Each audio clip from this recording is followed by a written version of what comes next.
Hey guys, Jordan here from BDS Suspension, and today I have a 2018 Jeep JL Wrangler, and I'm going to be installing our 3-inch suspension system on it. Now as you can see here, I have the kit laid out in front of me. This kit contains our heavy-duty coil springs for the front and rear. We have track bar brackets, our bump stop extensions, front and rear sway bar links, all the necessary hardware you need, a front heavy-duty track bar, and for this kit we have options for shocks. We have our BDS NX2s, our Fox 2.0 Performance Series, and for this particular vehicle, we are installing our all-new Fox Performance Series 2.5 shocks. Now, if you want to learn more about these shocks, we have a link in the description below where we talk all about these shocks. Now, once you got the Jeep up in the air and your wheels and tires off, our first step is we're going to disconnect the track bar from the axle here. We're going to use a 21mm socket and a swivel. On the back side, there's a nut tab, so as soon as you start spinning it, it'll just kind of hold itself.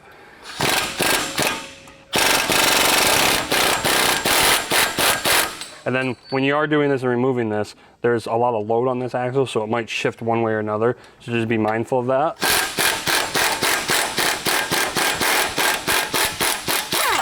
Like that, it just moved a little bit.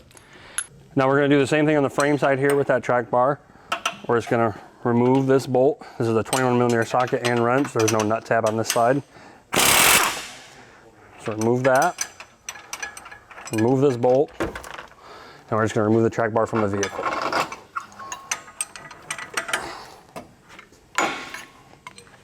Now we're just going to remove our lower sway bar links, bolts from our axle here.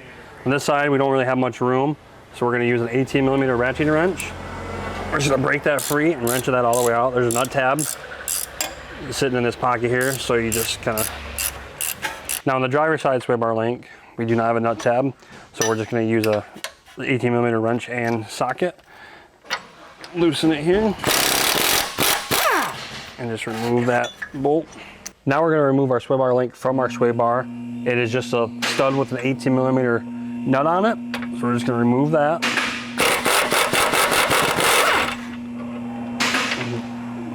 And do that on both sides. Our next step is we're going to remove this nut from this stud on this lower control arm here. It's a 15mm socket. Just remove that and remove that bracket from the arm. Save that nut and do that on each side. And then under here, we're gonna remove our 4 drive shaft flange bolts. It's 15 as well.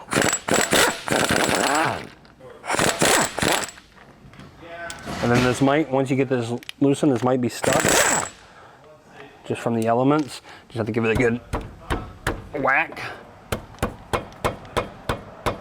May have to use a hammer. When you do hit this with a hammer, make sure that you try to use a mallet of some sort. Don't damage it with the actual metal hammer. Just remove that from that flange there. Our next step is we're gonna remove these 2 bolts here that hold our brake line brackets on. So it's a 10mm socket for each one. Just remove each one of those bolts. And then when you do get this one removed, you might have to remove the shock first, but you can pull this out. And just pull that out. Now this line right here is to our 4-wheel drive actuator. We are going to remove the clips that are holding this to the arm and the axle. So let's take a little trim tool, pop those guys out of there. Now we're gonna unplug this here. There's this little white clip up here, and you're just gonna take a screwdriver or your clip tool, pop that white clip out, and it doesn't come out very far. Push down on it once it does, and just remove that connector. Now we're going to remove our lower shock bolt. It's an 18mm wrench and an 18mm socket. And once you remove that nut here with our hoist and our stands, we're just going to go find that happy spot to where this shock will pull out. So you might be too high up. Just kind of find the happy medium of where it wants to sit in the trim to pull it out. Now we're going to go up with our hoist or just down with your axle. We're going to raise it up and we're going to remove these springs, but when you are lifting up, just make sure there's not tension on everything that we removed here, and do watch that drag link at the pitman arm there because you don't want to rip that boot and overextend it. And then also watch the drive shaft. Make sure it doesn't get caught on the axle and hold you up. We're going to go up.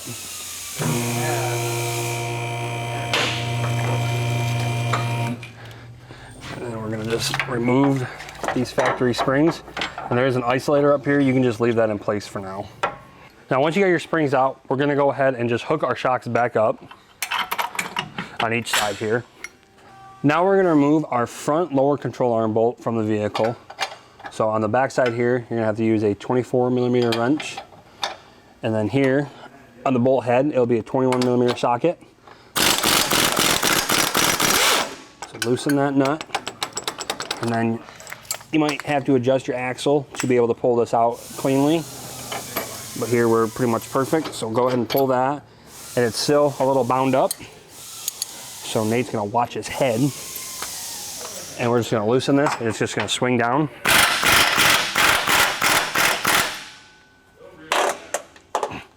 Like that. Now for this particular kit, we offer you cam plates for your lower control arm. That's why we removed the lower control arm here.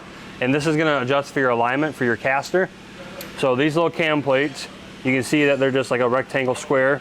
And there's little notches here on the factory axle. So these cams are gonna sit in there like this with the hole backwards, just like that. And it's gonna sit in that slot.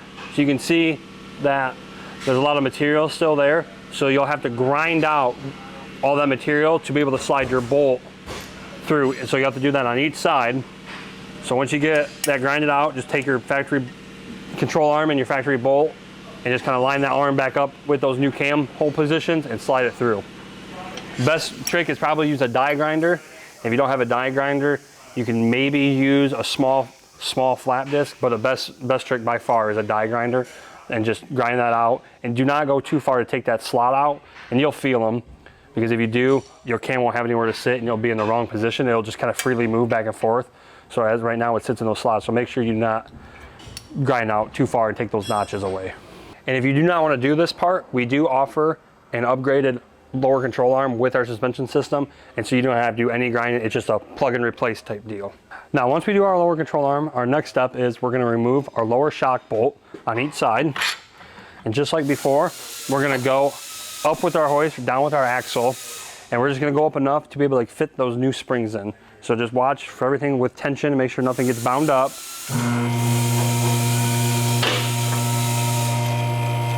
Just keep watching your lines, watch your pitman arm, drag link end, keep on going. And that should be enough. And you may lift it up enough, but your arms will hold up your axle for the time being. Also, drag link is kind of helping there, which it shouldn't be, but it is. Now here's our factory coil spring and our new heavy duty BDS coil spring. You see here on the factory spring, there's this little rubber isolator here. So we're just gonna basically put that in the same generic spot of where that one was, and it basically just kind of will wind up. And it may be glued on from the factory, so it may be a little bit more difficult to get off than I just made it look. This should be good enough. We're gonna take this, and then we're gonna take our new provided bump stop. And remember this isolator, it does have a little nub on it. So basically just line it up to where this isolator is sitting completely flat on this axle, or on this frame here. And there's a couple different holes, so you just have to kind of find where it sits at. And it might hold itself. So then this is the lower part, because this is bigger, so the smaller part goes to the top. Make sure that you put this in. So push up here, you might have to go up a little bit more. And then just kind of line that up to where it needs to sit. Put that bump stop. Bump stop can go in either way, doesn't really matter. There's no upside down, and do that on each side. Now once you got those coil springs and bump stop extensions in, we're gonna lower the hoist here. And just make sure that when you're doing this, that everything kind of stays in its place. And you can feel that nub up there on the top of the frame. Make sure it's in place, make sure that this stays in place. Make sure nothing's getting pinched while you go down, and just put enough pressure on these just to kind of hold them in place here on each side. Now we provide you with new 3/8 hardware here to attach bump stop to the axle. So part of the reason we didn't go all the way down, because that coil spring would be more compressed, and we didn't want to be able to not fit this in here and fit your hand in here. So there's a hole from the factory just on this axle mount. So just put that bolt through that hole. We removed this earlier, so just kind of take your hand and start this nut. Now once you have your bolt installed to your bump stop extension, we're going to go ahead and tighten this bolt. Now this is a 3/8 bolt, so we're just going to take our 9/16 ratchet. You can use a wrench or whatever you have. And on the bottom we have a serrated flange nut, so you don't need to have a wrench hold that. And so you just push up against the axle with that nut, and that nut will kind of just hold itself in place while you're tightening this bolt. Now we're going to hook up our brake line brackets. We have 2 different bolts here from these brake line brackets. This one doesn't really have a washer on it, so we'll start that one there. This one has a little bit of a bigger washer there, you see. So this has a little tab here, and there's a hole on this side. Slide it in that hole, and then just line up the bolt with the nut. Tighten them down with your 10mm socket. Those are very easy to break and strip, so be careful of that. And then make sure that you hook up your factory brake line bracket on the lower control arm with that nut on the stud. Now our next step is we're going to remove the upper shock bolt here. This is a pretty long bolt, and it's an 18mm socket. So if you want, you can heat up a razor blade and cut this kind of the contour to make you have a little bit more access. But here we're just going to push it out of the way with our socket and impact. And kind of fight it over that fender.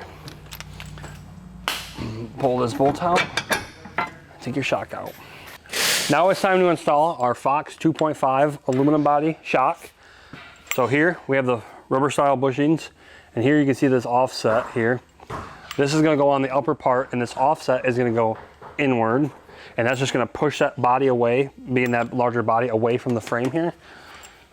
So we're going to push that up there, take your bolt, your factory bolt.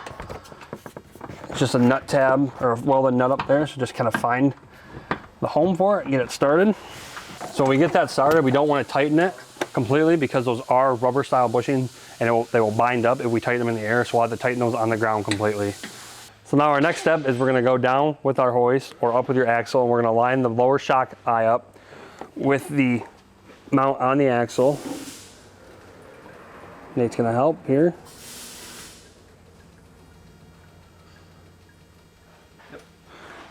And then just take your factory bolt, stick it through. Now we're just going to hook up our actuator here. We're going to click that in, push that white tab back in, and then just hook up your clips again. And since you're under here, we're going to hook up our drive shaft. So we're going to use our factory bolt to make sure that you do Loctite those. Get them all started by hand first. Now once you have all those started by hand, we're going to just snug each one up. 15mm socket, kind of go in a star pattern.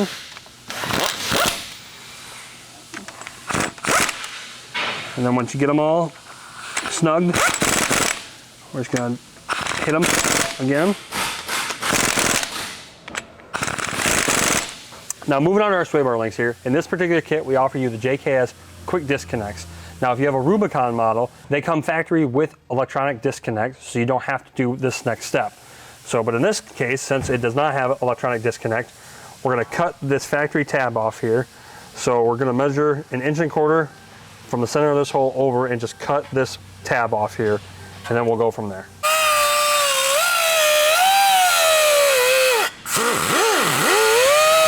Now once you get that cut off, we're just going to clean it up a little bit, just make sure there's no sharp edges.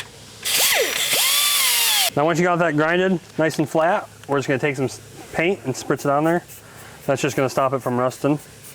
So now here I have our disconnect mounting post, and you see that one is obviously longer than the other one. So on the passenger side, on the side we just cut, we're going to put the shorter one. So we're just going to go through the factory hole here, start this nut. Now on the driver's side, we're just going to take our other mounting post, start it with our nut, and in this case we have this little spacer, rubber spacer here. This is going to slide across and sit right there. Now this is a nylock locking nut, so this will just spin if you try to tighten it. So you can either take a screwdriver or a punch and stick it in that hole, and when we do tighten it, we're going to make sure that hole is vertical up and down. But I like to use vice grips here, and we're just going to take our 19mm socket, hold that vice grip where it needs to be, and just kind of Work it back and forth with both of them.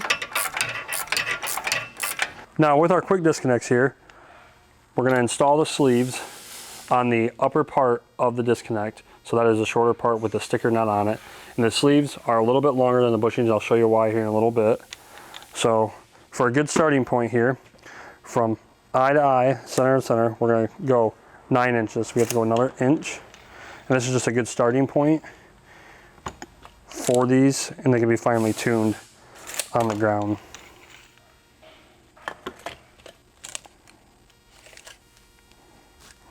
So we'll say, so right there. So this is the passenger side. So in this case, we're going to take our quick disconnect, and this is one of those rubber bushings that we use on the stud on the lower on the driver's side. We're just going to slide that over that sleeve. The lower part, we don't have a sleeve. That's where the mounting post comes in hand. We're going to slide that over that, and then we're just going to move our sway bar freely and just line up the hole, and then take your jam nut and just put that on there, and then we're going to take our provided hardware and stick it through that. Now with the sway bar link, we provide you with these little quick pins. That's why we made this stud, that hole on there, vertical, so we can just easily slide that quick pin out. So go ahead, slide that in there, click that down, take your provided hardware, put bolt side here, line that up, nut and washer on the back side.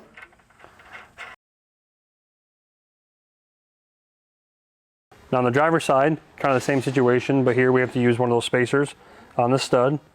So slide this over, and then we're going to use the spacer on the inside of this. And we're just going to line this up,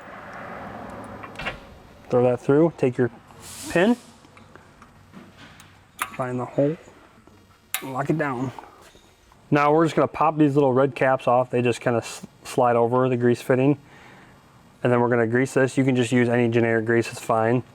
This one will probably take not very much grease, and you just want to grease it until it starts to ooze out the side here. Just like that. And then the bottom, you're basically going to fill this whole tube and then wait for it to ooze out, so it's going to take a little bit more. But we'll get it to work.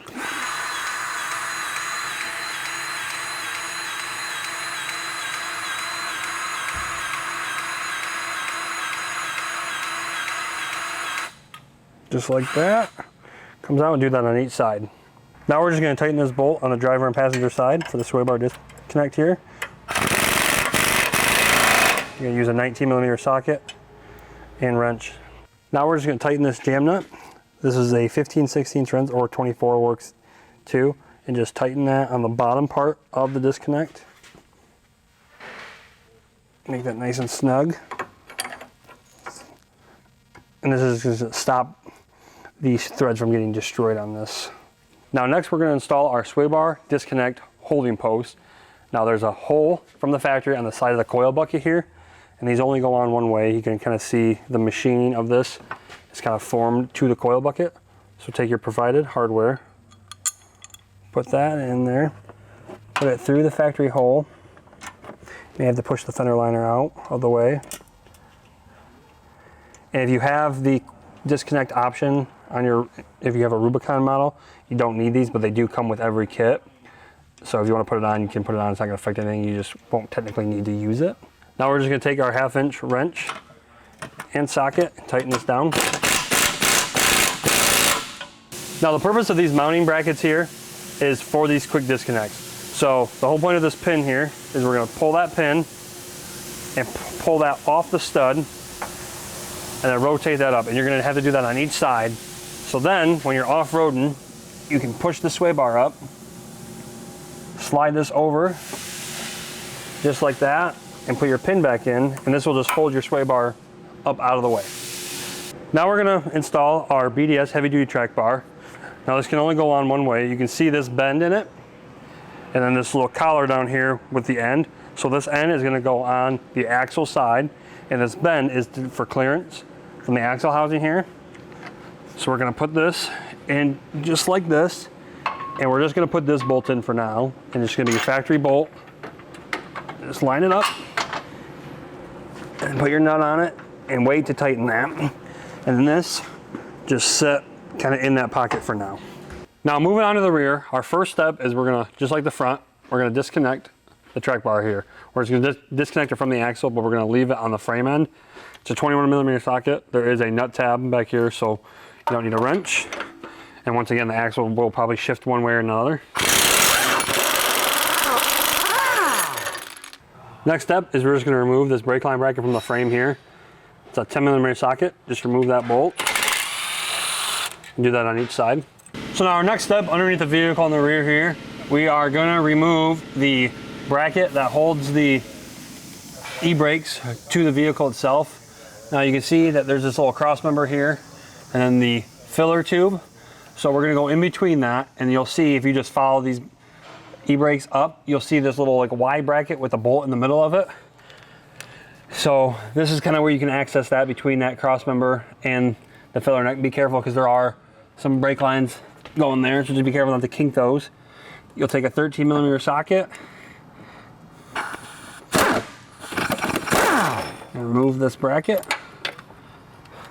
That's what that bracket looks like. Now we're going to remove this little plastic shield here. This is just covers the upper shock bolt, and we just need to remove this to gain access to that. So there's 3 bolts, 2 right here, 1 right here. They're just going to take an 8mm socket. Remove all these. Don't do what I'm just doing. And remove this plastic.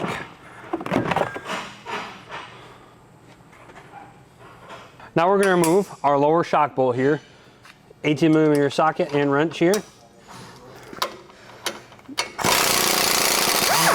Once again, just like the front, just trying to find that happy spot. Now next step is we're just going to loosen this upper shock bolt. We're not going to fully remove it. You can if you want to, but I'm not going to quite yet. And when you loosen it, it's just going to swing back, so be careful of that. Do that on each side. Next, we're going to remove the sway bar links from the axle. These are just 18mm sockets with a wrench. So do that on each side here. And then when you get both bottom bolts off the sway bar links here, just push up on the front, give yourself more access, and you're going to remove this nut on this sway bar link. It's just an 18mm socket. And just remove that link. Now we're just going to go up with our hoist or down with your axle, and we're just going to release the pressure to be able to get those springs out. Just once again watch your lines, and then your arms will probably hold this up higher than what you want it to for when you get your new ones in, but just pull these old ones out and get rid of them. Now our next step is we're going to install our track bar bracket. So in this case, we're not going to replace the track bar, we're just going to use a track bar bracket. So this part right here goes on the front face, and this hole, the bottom hole, lines up with the factory original mounting hole. This brace goes on the back side through that bolt, and then you'll just line those holes up with each other and then just mark, and we'll have to drill those out. So just mark once you get these lined up. If you want, you can tighten this with a nut and washer, but this should be good enough. Now that you have your holes marked, just go ahead and take a center punch and just mark the center of those holes. And then what I like to do here is if you want to just burn up a 1/2 inch drill bit, that's fine, and just send it. But I like to work my way up, so I'm going to start off with an 1/8 inch drill bit and then get a step bit and just work up to a 1/2 inch, because the bolts we do provide for this side is a 7/16, and that half would just allow for a little bit more slop and variance if you do not get that perfectly centered. So go ahead and just work your way up.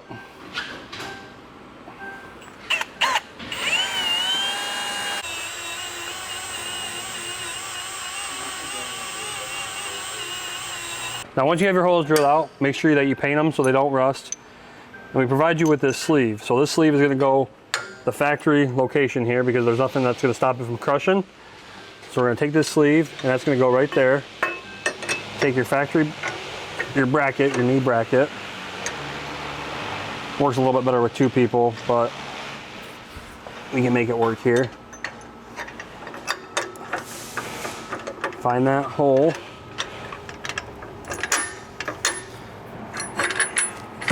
Line that up, and then take your brace here, go through your back hole, and then just try and line up all these holes. And put your nuts and washers on. Now we're going to tighten these 7/16 bolts. We're going to leave this one loose for now, because if we tighten this bolt and put pressure this way, this will be super hard to get in and put that bolt in once we're on the ground. So on the head side here, on the bolt head side, it's a 5/8. On the nut side, it's a 11/16. So just go through the top here and start tightening until you catch the nut. It can be a pain just because of the tightness of all this.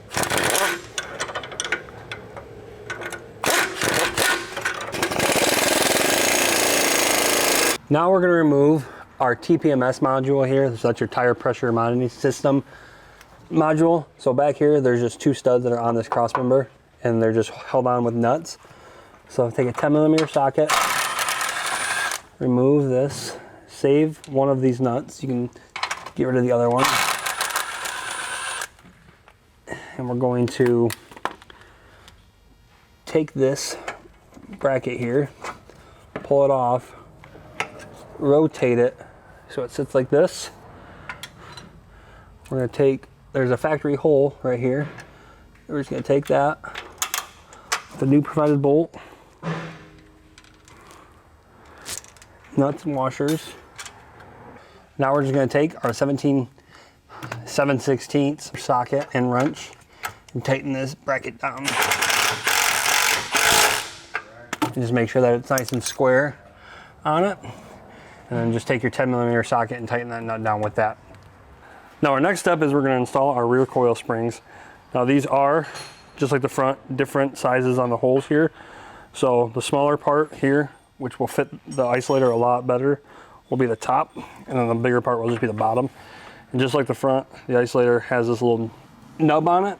There's only one hole up here, and you'll just have to find it and line it up and get it pushed up in there. And I'd recommend getting this in first and then messing with this nub. Now we're going to install our provided bump stop extensions. This is just a square piece of tube cut, and you can see how it's kind of cut at different angles. So we're going to put it on so it's more towards the back, so that back angle kind of slants downward. We're going to put our provided hardware through. There's just 2 factory holes that are right there on that pad. Just install both of those. Now once you have these bolts in, we're just going to tighten them.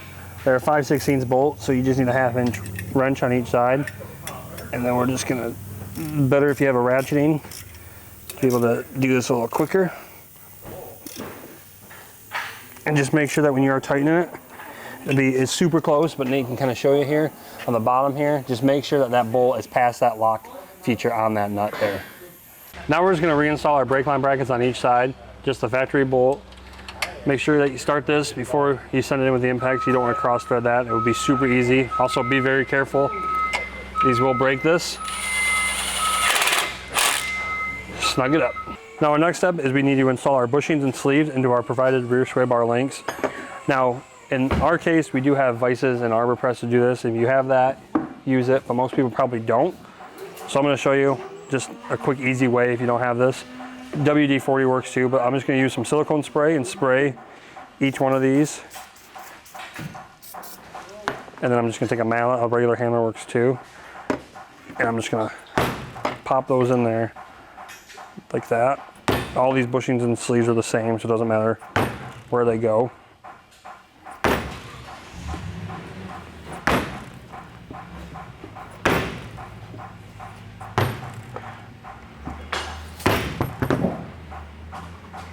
Now we're going to install our provided sway bar links. Now you can see that they are offset one way or another, depending on which way I flip it.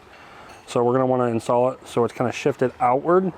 So on the bottom, we're going to use our factory hardware from the bottom, and we're just going to install it through the sleeve.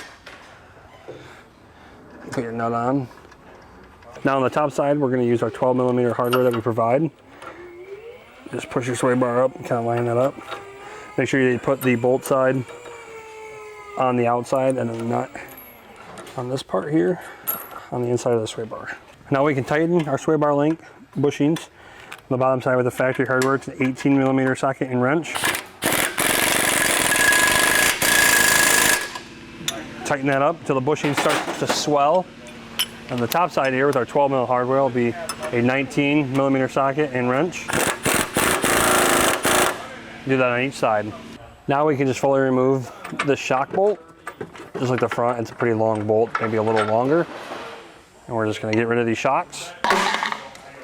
And we're gonna install our new 2.5 aluminum body shocks here with that nice roost guard on it. And with the front, like the front one, it doesn't really matter. The bushings are, you know, there's no offset here because of the body. So we can just install these as is, whatever way you feel that you want to. Make sure that you do not tighten these once again because they are rubber bushings, so just snug them up. Now we're just gonna drop our Jeep down or raise our axle up until the shocks line up with the factory bolt holes. And it's gonna help us once again.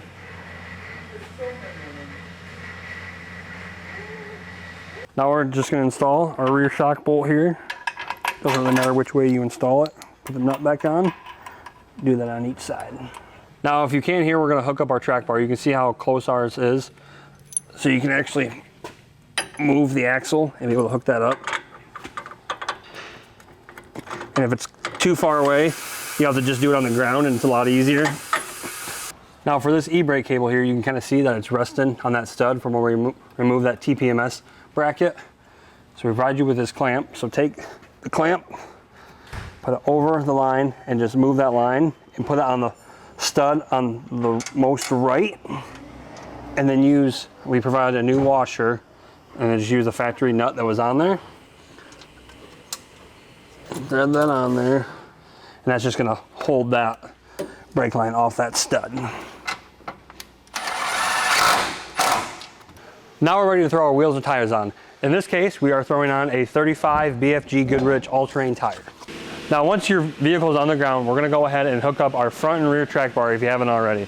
So the front track bar is most important here because it is adjustable. We need to make sure that our axle offset is very centered, the same measurement. So the best way to do this, if Nate comes in here, is on this coil bucket. We're just gonna take our tape measure and we're gonna hook it on there and we're gonna measure a certain spot on the tire. So let's just say the smaller lug here, the shorter lug. So let's just call that 17.5. And then you're gonna come on this side and do the exact same thing. So 17.25. So we need the axle to shift. So basically that's the whole point of the adjustable track bar is we have to shift the axle over. And the best way to do that is have somebody in it moving the steering wheel to be able to move it back and forth or just adjust your track bar as needed. Now once you have your axle where you want it at and everything's adjusted, we're gonna go ahead and install our factory bolt into the bushing here. And just remember I had a nut tab on the back side. So we're gonna take a 21mm socket, a swivel and an extension, and we're just gonna tighten that down.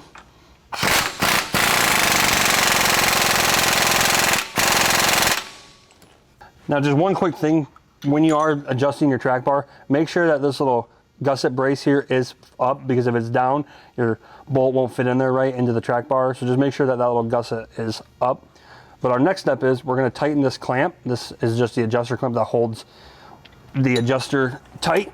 So this is a 5/8 socket on the bolt head side and 11/16 wrench on the nut side.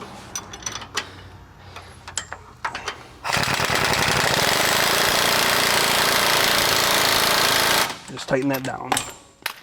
Now we're going to tighten the frame end of our track bar here. This is a 21mm wrench on the nut side and 21mm socket on the bolt head side.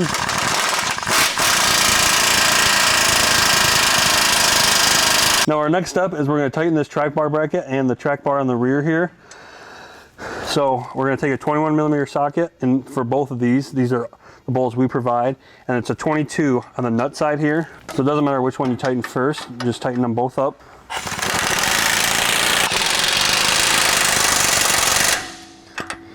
And the next one as well.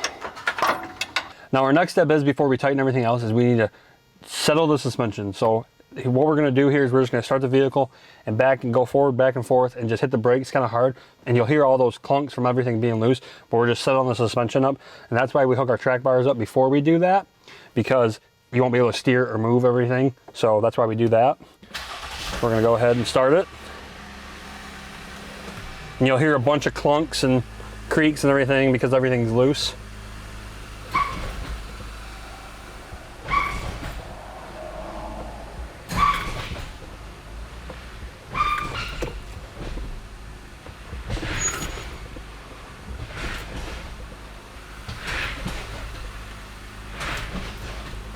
Now that we got our suspension settled, we're gonna go ahead and start tightening everything up. Now remember, the shocks were one thing that we left loose due to those factory style rubber bushings. So the top was just a welded nut on the frame. And so we can just go ahead and tighten that with our 18mm socket. Make sure you don't pinch the inner fender with it. And to do the passenger side, or the bottom side, you'll probably have to turn the wheel completely to be able to get access in there with your impact. And same thing, 18mm socket, and then wrench on the nut side. So now the next thing we have to tighten is our lower control arms. That's because we put those cam plates in. So we just need to tighten this bolt and this bolt. So on the bolt head side, it's a 21mm socket, and on the nut side, it's a 24mm wrench. So just tighten both of those down. Now our next step is we're gonna tighten the rear shocks, because just like the front, they do have those rubber bushings. So on the upper, you'll need a swivel with an 18mm socket.